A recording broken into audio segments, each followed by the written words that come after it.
राजस्थान में e governance इन राजस्थान। आइए जानते हैं ई गवर्नेंस के बारे में।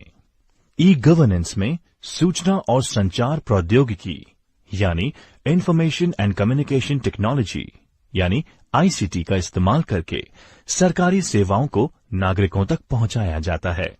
ई गवर्नेंस में एक सरकारी संरचना के अंतर्गत सूचना संचार लेन देन का आदान प्रदान, सरकार द्वारा बनाए गए अलग अलग काम करने वाले सिस्टम्स यानी एप्लीकेशंस, सेवाएं जैसे गवर्नमेंट टू सिटीजन्स यानी G2C, government to business G2B, government to employ G2E, government to government G2G, bank office प्रक्रियाओं यानी बैक ऑफिस प्रोसेसेस का इंटीग्रेशन होता है।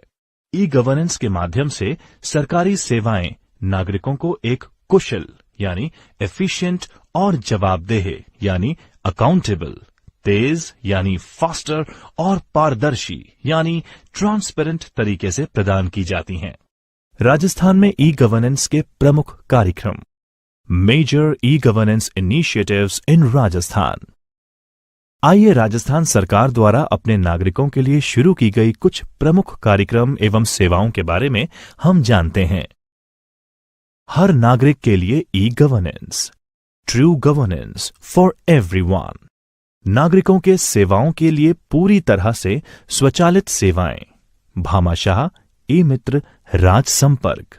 सरकारी अधिकारियों के लिए HRMS, E office, E FMS, E procurement.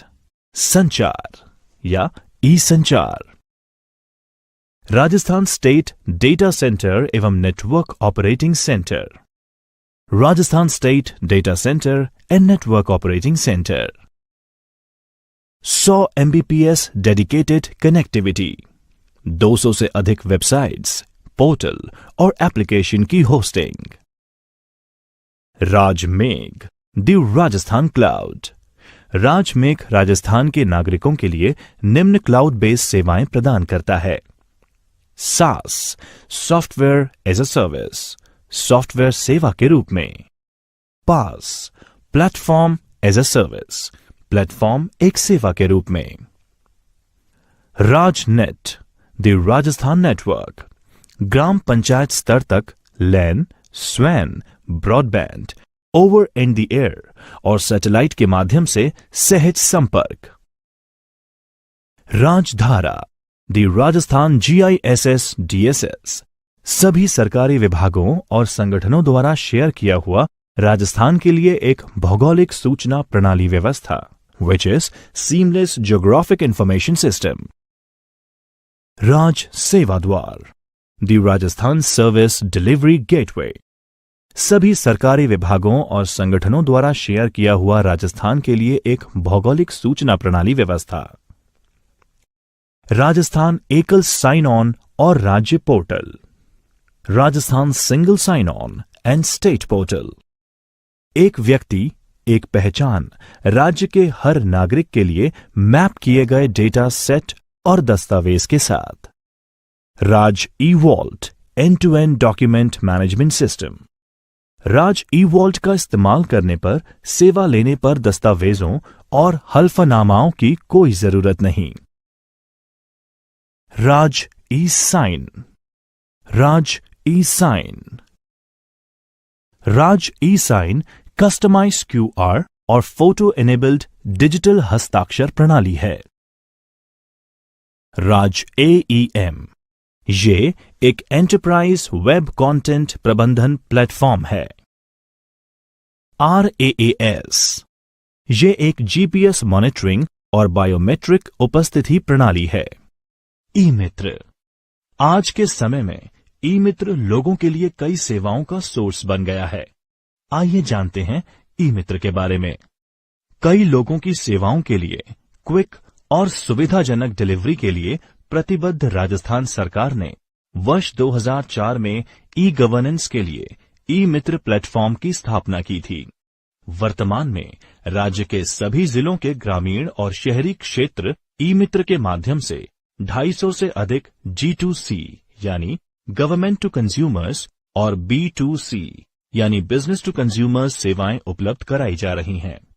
ई मित्र में नियमित रूप से नई सेवाओं को जोड़ा जा रहा है। ई मित्र सेवा केंद्र एवं कियोस्क सार्वजनिक निजी भागीदारी यानी public and private partnership model पर चलाए जा रहे हैं। एसएसओ के माध्यम से सेवाओं की सूची, list of services through single sign on SSO. SSO के माध्यम से लोग विभिन्न सेवाओं का लाभ उठा सकते हैं। आइए एसएसओ की विभिन्न सेवाओं को जानते हैं। कियोस्क के माध्यम से, थ्रू कियोस्क इंक्लूडिंग अटल सेवा केंद्र। ई मित्र कियोस्क के माध्यम से 90 से भी ज्यादा विभागों की संस्थाओं की लगभग 269 विभिन्न सेवाएं लोगों को प्रदान की जा रही हैं। पूरी सूची के लिए आप ई मित्र पोर्टल eMitra-Rajasthan-gov-in पर जा सकते हैं। घर से, फ्रॉम होम। घर से लोग अपने एसएसओ यानी सिंगल साइन ऑन पर लॉग इन कर राज्य सरकार द्वारा ई मित्र पर उपलब्ध विभिन्न सेवाओं का लाभ उठा सकते हैं, जिसके लिए पहले एसएसओ की वेबसाइट पर जाएं और अपने लॉगिन आईडी से लॉगिन करें। फिर अपने लॉगिन में दिए लिंक पर क्लिक करें और उसमें उपलब्ध विभिन्न सेवाओं में से जरूरत अनुसार सेवा का चयन करें। दिए गए चित्र में कुछ सेवाओं की सूची शेयर की जा रही है। पूरी सूची की जानकारी के लिए आप अगले अध्याय में बताए अनुसार एसएसओ पोर्टल में लॉगिन कर सकते हैं। भामाशाह स्कीम परिचय। आइए अब जानते हैं भामाशाह योजना के बारे में। भामाशाह योजना को 2008 में राजस्थान सरकार द्वारा सीधे लाभ हस्तांतरण यानी डायरेक्ट बेनिफिट ट्रांसफर प्रदान करने के लक्ष्य से लागू किया गया था। देश में ये इस तरह की पहली योजना थी। इस योजना का उद्देश्य वित्तीय समावेश यानी फाइनेंशियल इंक्लूजन, महिला सशक्तिकरण यानी विमेन एम्पावरमेंट और प्रभावी सेवा वितरण यानी इफेक्टिव सर्विस डिलीवरी है। ये लक्षित लाभार्थियों यानी टारगेटेड बेनिफिशरीज को नकद और गैर नकद लाभों को पारदर्शी तरीके से स्थानांतरित करने का एक प्लेटफॉर्म है। ये योजना एक परिवार आधारित कार्यक्रम है, जहां प्रत्येक परिवार को भामाशाह कार्ड जारी किया जाता है। ये कार्ड एक मुख्य बैंक खाते कोर बैंक अकाउंट से जुड़ा हुआ होता है, जो घर की महिला मुखिया के नाम पर है।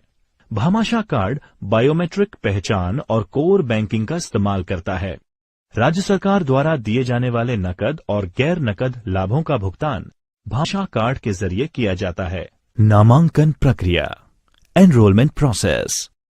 आइए अब सीखते हैं कैसे आप भामाशाह में नामांकन कर सकते हैं। भामाशाह योजना में नामांकन ऑफलाइन और ऑनलाइन दोनों प्रकार से किया जा सकता है। राज्य सरकार ने निवासियों के घर के पास नामांकन की व्यवस्था की है, ताकि अधिक से अधिक निवासियों को इस योजना के तहत नामांकित किया जा सके। ऑफलाइन नामांकन हेतु ग्रामीण इलाकों में प्रत्येक ग्राम पंचायत और शहरी क्षेत्र के प्रत्येक वार्ड में नियमित रूप से शिविर आयोजित किए जाते हैं। ऑनलाइन नामांकन के लिए निवासी सरकार द्वारा नामांकित सेवा केंद्रों का इस्तेमाल कर सकते हैं। राज्य के निवासी भामाशाह पोर्टल के माध्यम से भी भामाशाह नामांकन के लिए ऑनलाइन आवेदन कर सकते हैं। निवासी रेसिडेंट्स निम्नलिखित किसी भी सेवा के लिए अनुरोध कर सकते हैं। परिवार में नया जन्म, परिवार में किसी व्यक्ति का विवाह, परिवार के किसी सदस्य की मृत्यु, पते में बदलाव, किसी भी जानकारी में परिवर्तन जैसे कि बैंक अकाउंट में परिवर्तन, नामांकन के समय दी गई जानकारी में सुधार, पारिवारिक कार्ड, फैमिली कार्ड। भामाशाह पारिवारिक कार्ड राज्य सरकार द्वारा परिवार की महिला मुखिया के लिए निःशुल्क जारी किया जाता है, जिसमें पूरे परिवार के बारे में आवश्यक जानकारी दी जाती है। भामाशाह कार्ड यूआईडी आधार बनने के दौरान अंकित की हुई बायोमेट्रिक पहचान का इस्तेमाल करता है और मुख्य बैंक सक्षम बैंक खाते से संबंध यानी लिंकेज कोर बैंक अकाउंट सुनिश्चित करता है।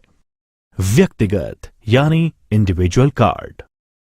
व्यक्तिगत भामाशाह कार्ड पाने के लिए नामांकित परिवार का कोई भी सदस्य मामूली शुल्क का भुगतान करके व्यक्तिगत भामाशाह कार्ड प्राप्त कर सकता है।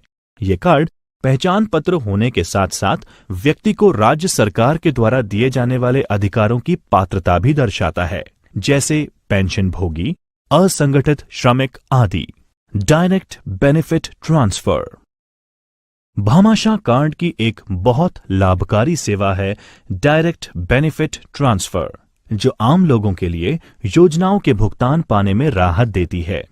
डायरेक्ट बेनिफिट ट्रांसफर के तहत सरकार द्वारा चिन्हित लाभकारी योजनाओं में लाभ का भुगतान सीधा लाभार्थियों के नामांकित बैंक अकाउंट में कर दिया जाता है। लाभार्थियों को मोबाइल भुगतान की सुविधा भी प्रदान की जाती है। डायरेक्ट बेनिफिट ट्रांसफर के निम्नलिखित लाभ हैं। ऐसे परिवार जो कि कई स्रोतों यानी मल्टीपल सोर्सेस और कई रूपों यानी मल्टीपल फॉर्म्स में लाभ प्राप्त कर रहे हैं, उनके सभी नकद हस्तांतरण को एकत्रित यानी कंसोलिडेट करना। अत्याधुनिक तकनीकी एवं प्रौद्योगिकी व्यवस्था को अपनाना। सरकार की कार्यनीति बनाने के लिए शासन के सभी स्तरों पर डेटा की वास्तविक समय उपलब्धता यानी रियल टाइम डेटा अवेलेबिलिटी सुनिश्चित करना। कल्याणकारी विकास योजनाओं के लिए गए धन से अधिकतम लाभ सुनिश्चित करना।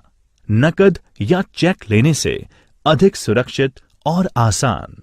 तेज भुगतान, फास्टर पेमेंट्स। राजस्थान संपर्क लोगों को राजस्थान के विभिन्न सरकारी विभाग की सेवाओं से कई बार शिकायत रहती है।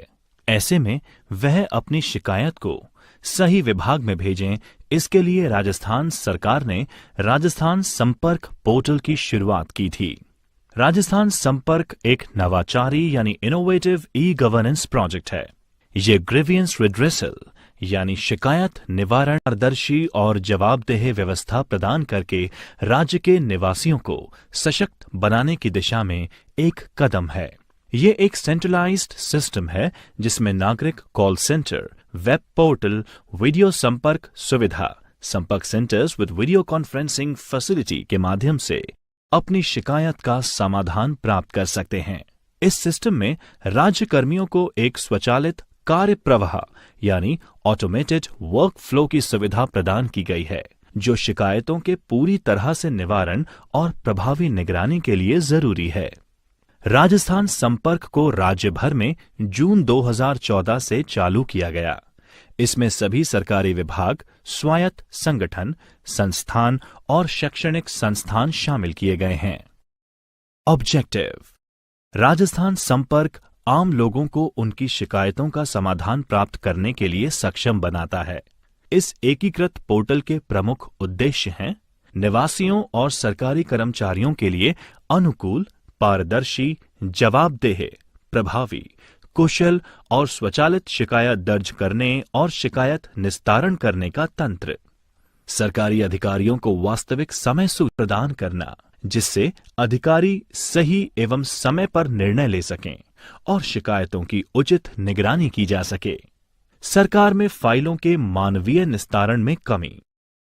तेजी से और वास्तविक समय में अंतर विभागीय आंकड़ों का आदान प्रदान, जिससे शिकायत निवारण प्रक्रिया की गति और दक्षता में वृद्धि होती है। निवासियों को शिकायत के अप टू डेट स्टेटस प्रदान करके सशक्त बनाना। अच्छे प्रशासन यानी गुड गवर्नेंस के महत्वपूर्ण पहलुओं जैसे सेवाओं की समय सीमा में डिलीवरी, पारदर्शिता, जवाबदेही, संवेदनशीलता और निवासियों के प्रति जिम्मेदारी को हासिल करना। प्रमुख लाभ की बेनिफिट्स। आइए जानते हैं राजस्थान संपर्क पोर्टल के प्रमुख लाभ।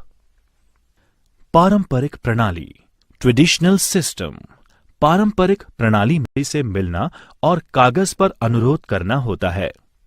इस प्रक्रिया में समस्याएं और मुद्दों को हल करने के लिए न केवल समय, धन और एफर्ट की बर्बादी होती है, लेकिन व्यक्ति को खुद भी हमेशा उपस्थित होना पड़ता है।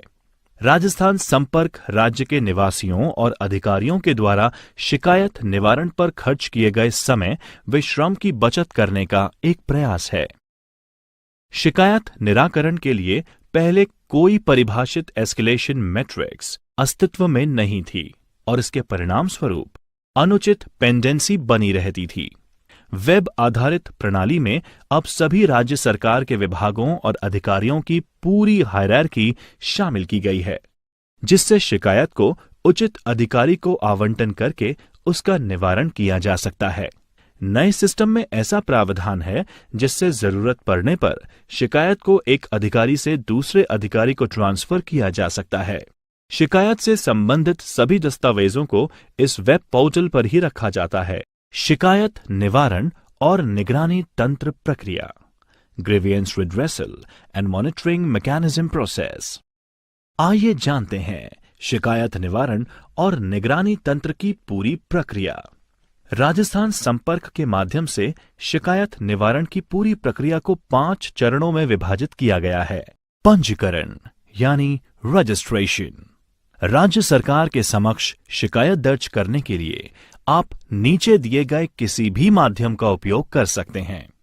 Rajasthan Sampark mobile app, web portal, e-Mitra kiosks, IT centres at various offices, call centre, SMS और टोल फ्री नंबर सुविधा के साथ। रजिस्ट्रेशन या पंजीकरण के बाद आपको सिस्टम द्वारा एक शिकायत ID, ग्रीवियंस ID दी जाती है, जिसका उपयोग भविष्य में शिकायत को ट्रैक करने, फीडबैक देने आदि में किया जा सकता है। मॉडरेशन। शिकायत दर्ज होने के बाद संबंधित विभाग द्वारा शिकायत में दी हुई पूरे विवरण की जांच करना महत्वपूर्ण है। तथ्यों की जांच करने के बाद सरकारी विभाग के HOD और नोडल अधिकारी अपने अपने क्षेत्र अधिकार के अनुसार कार्यालय उपयोग में आने वाले संबंधित क्षेत्रों में संशोधन कर सकते हैं। मॉडरेशन मॉड्यूल की विशेषताएं निम्न हैं। शिकायत ग्रीवियंस क्वालिफिकेशन। शिकायत अगर स्वीकार्य करने योग्य है या प्रेषित की गई है तो उसे सही करना और सही विभाग को चुनना। शिकायत से संबंधित पुराने रिकॉर्ड्स की पहचान, प्रीवियस रिकॉर्ड्स आइडेंटिफिकेशन, प्राथमिकता तय करना और पृथक्करण करना, प्रायोरिटाइजेशन एंड सेग्रीगेशन, निवारण प्रक्रिया आरंभ करना, इनिशियलाइजिंग रिड्रेसल प्रोसेस, आवंटन, एलोकेशन। इस प्रक्रिया में मॉडरेटर शिकायत निवारण करने के लिए शिकायत संबंधित अधिकारी को आवंटन करता है। केवल वरिष्ठ सरकारी अधिकारी, प्रशासनिक सुधार विभाग और जिला कलेक्टरों को उनके अधिकार क्षेत्र के अंतर्गत अन्य विभाग के अधिकारियों को शिकायत आवंटित करने की इजाजत है। इस मॉड्यूल की विशेषताएं हैं: लंबित शिकायतों का निर्धारण करने के लिए अलग अलग इनबॉक्स की सुविधा, विभाग के एक अधिकारी से दूसरे अधिकारी को शिकायत ट्रांसफर करने के लिए ऑनलाइन डेलीगेशन, SMS, ईमेल द्वारा डेलीगेशन की अधिसूचना या नोटिफिकेशन को भेजना। सिस्टम शिकायतकर्ता को इसकी सूचना देता है। निराकरण डिस्पोजल। शिकायतकर्ता द्वारा मांगी गई राहत यानी रिलीफ के आधार पर अंतिम डिस्पोजल को राहत या अस्वीकार, रिलीफ और रिजेक्ट के रूप में वर्गीकृत किया गया है। जब मामले में अंतिम डिस्पोजल प्रदान नहीं किया जाता, मामले की योग्यता के आधार पर शिकायत को दुविधा या आंशिक कार्यवाही श्रेणी, एबियंस और पार्शियल एक्शन कैटेगरी के तहत रखा जाता है। इन शिकायतों को अंतिम डिस्पोजल श्रेणी में नहीं माना जाता और इन्हें संबंधित अधिकारियों के इनबॉक्स में अंतिम डिस्पोजल के लिए लंबित यानी पेंडिंग फॉर फाइनल डिस्पोजल के रूप में मार्क किया जाता है। डिस्पोजल मॉड्यूल की निम्न विशेषताएं हैं। निराकरण। निराकरण पर संबंधित सभी लोगों को SMS या आउटबाउंड कॉल के जरिए स्टेटस अपडेट। सत्यापन वेरिफिकेशन। वेरिफिकेशन डिस्पोजल की क्वालिटी सुनिश्चित करने की प्रक्रिया है। इसमें यह भी जांचा जाता है कि शिकायतकर्ता को उचित राहत दी गई है या नहीं। ई पब्लिक डिस्ट्रीब्यूशन सिस्टम EPDS। आइए जानते हैं ई पब्लिक डिस्ट्रीब्यूशन सिस्टम के बारे में। भारत में ई पब्लिक डिस्ट्रीब्यूशन सिस्टम या ई सार्वजनिक वितरण प्रणाली EPDS खाद्य की कमी से निपटने के लिए विकसित की गई है। इसके द्वारा समाज के गरीब लोगों को सस्ती कीमत पर अनाज का वितरण किया जाता है। EPDS केंद्र एवं राज्य सरकार ये गरीबी उन्मूलन के लिए किए जाने वाला कार्यों का एक अहम हिस्सा है। ईपीडीएस भारत में खाद्य सुरक्षा नेटवर्क बनाने के लिए एक बड़े और जटिल नेटवर्क के रूप में विकसित हुआ है एवं इसमें लगभग 4 लाख से अधिक उचित मूल्य दुकानों यानी फेयर प्राइस शॉप्स के माध्यम से करीब 16 करोड़ परिवारों को खाद्यान्न उपलब्ध कराया जाता है। आइए देखते हैं ई पब्लिक डिस्ट्रीब्यूशन सिस्टम के लॉजिस्टिक प्रबंधन की प्रक्रिया को। लाभ कैसे प्राप्त करें? How to avail benefits. आइए जानते हैं कि कैसे आप ईपीडीएस के द्वारा दिए जा रहे लाभ प्राप्त कर सकते हैं। केंद्र और राज्य एक व्यापक प्रक्रिया के माध्यम से बीपीएल परिवारों की पहचान करते हैं। सरकार एपीएल परिवारों की पहचान नहीं करती है, इसीलिए गरीबी रेखा से ऊपर के परिवार भी राशन कार्ड के लिए आवेदन करने के लिए पात्र हैं। केंद्र का राज्यों को अनाज का आवंटन केंद्रीय स्टॉक्स यानी सेंट्रल स्टॉक में अनाज की उपलब्धता और राज्यों द्वारा पिछले 3 वर्षों में खरीदे गए औसत अनाज पर निर्भर करता है। इस लाभ के तहत मिलने वाली मुख्य वस्तुएं हैं गेहूं, चावल, चीनी और मिट्टी का तेल यानी केरोसिन। ई मित्र या सीएससी पर राशन कार्ड के लिए आवेदन करना। Applying for ration card at e-Mitra और सीएससी। आइए देखते हैं कैसे ई मित्र या सीएससी पर आप राशन कार्ड के लिए आवेदन कर सकते हैं। आवेदन करने के लिए निम्न स्टेप्स का पालन करें। आवेदनकर्ता वेबसाइट emiत्र-gov-in से फॉर्म डाउनलोड कर सकते हैं। फॉर्म डाउनलोड करने के बाद आवेदक को सभी आवश्यक जानकारी के साथ फॉर्म को भरना होगा। फॉर्म भरने के बाद फॉर्म के साथ आवेदक को आवश्यक दस्तावेज संलग्न करना होगा। आवश्यक दस्तावेजों का उल्लेख नीचे दिया गया है। मतदाता पहचान पत्र, एक 2 रुपए मूल्य का अदालत शुल्क टिकट, आवासीय प्रमाण या रेसिडेंशियल प्रूफ कर भुगतान की रसीद, किराया समझौता, बैंक की पासबुक, बिजली बिल, टेलीफोन बिल या अन्य उल्लेखित किसी भी दस्तावेज को उपयोग आवासीय प्रमाण के रूप में किया जा सकता है। पूरे दस्तावेज संलग्न करने के बाद आवेदक को अपने क्षेत्र में कार्यालय पर फॉर्म जमा कराना होगा। आवेदन जमा करने के बाद आवेदक को एक पावती स्लिप यानी एक्नॉलेजमेंट स्लिप दिया जाएगा, जिसमें राशन कार्ड मिलने की तारीख और समय का उल्लेख किया जाएगा।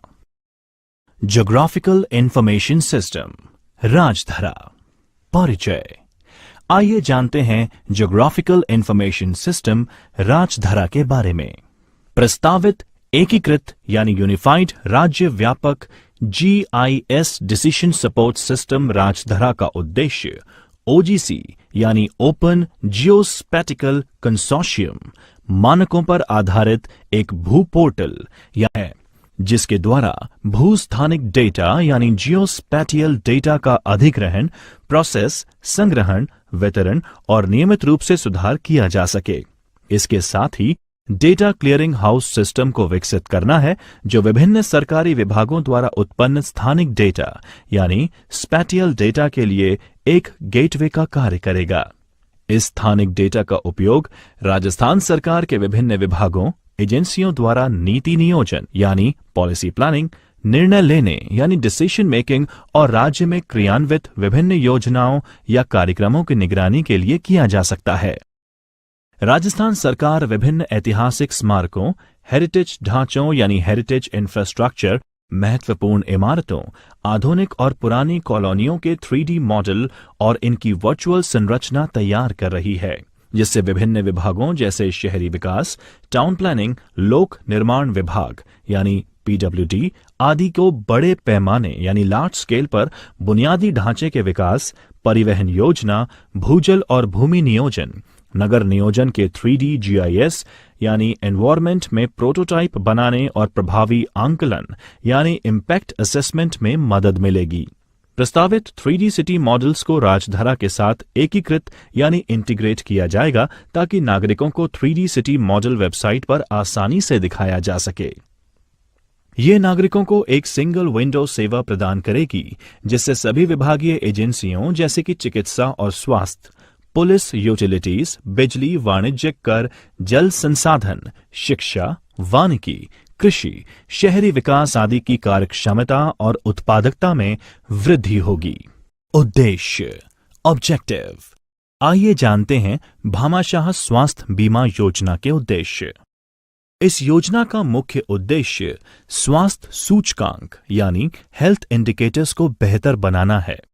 ग्राहकों के लिए बीमारी के समय अतिरिक्त खर्च में कमी करते हुए वित्तीय कवर यानी फाइनेंशियल कवर की पेशकश करना। भामाशाह स्वास्थ्य बीमा योजना का लक्ष्य स्वास्थ्य देखभाल को स्वास्थ्य बीमा अपनाते हुए कम करना है। ये योजना सरकार के मिनिमम गवर्नमेंट एवं मैक्सिमम गवर्नेंस के दृष्टिकोण को ध्यान में रखकर बनाई गई है। इस योजना का उद्देश्य एक बड़े स्वास्थ्य डेटाबेस का निर्माण करना है, जिसका उपयोग भविष्य में नीति निर्धारण के लिए भी किया जा सकता है। इस योजना के द्वारा सरकारी सुविधाओं पर बढ़ते भार को कम करते हुए निजी क्षेत्र द्वारा स्वास्थ्य सेवाएं मुहैया कराने के लिए प्रोत्साहित करना है, ताकि ग्रामीण क्षेत्रों में स्वास्थ्य सेवा में आमूलचूल परिवर्तन लाया जा सके। योजना के लाभार्थी, बेनिफिशियरी ऑफ द स्कीम। आइए अब हम जानते हैं भामाशाह स्वास्थ्य बीमा योजना में किस किस को लाभ मिलता है। राष्ट्रीय स्वास्थ्य बीमा योजना और राष्ट्रीय खाद्य सुरक्षा अधिनियम NFSA के अंतर्गत आने वाले सभी परिवार इस योजना का लाभ उठा सकते हैं। प्रत्येक परिवार के लिए प्रीमियम भुगतान तय किए गए हैं और प्रीमियम का भुगतान फ्लोटर पॉलिसी। योजना के तहत लाभकारी वाले परिवार की परिभाषा नीचे दी गई है। लाभकारी परिवार के प्रमुख पति या पत्नी, लाभकारी परिवार के बेटे या बेटी उस उम्र तक जब वे काम करना शुरू करते हैं या वे शादी करते हैं या 25 वर्ष की आयु प्राप्त करते हैं। लाभ प्राप्त करना, अवेलिंग बेनिफिट्स। आइए जानते हैं भामाशाह स्वास्थ्य बीमा योजना से प्राप्त होने वाले विभिन्न लाभ।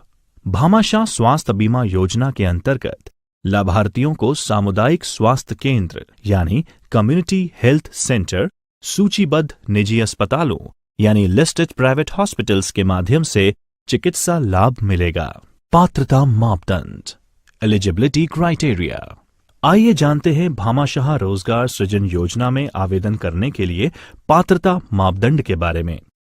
रजिस्टर्ड बेरोजगार यानी कर्मचारी एक्सचेंज के साथ पंजीकृत नागरिक, महिला, शिक्षित महिला, महिलाएं उच्च माध्यमिक विद्यालय पास होनी चाहिए, अनुसूचित जनजाति यानी ST, अनुसूचित जाति यानी SC।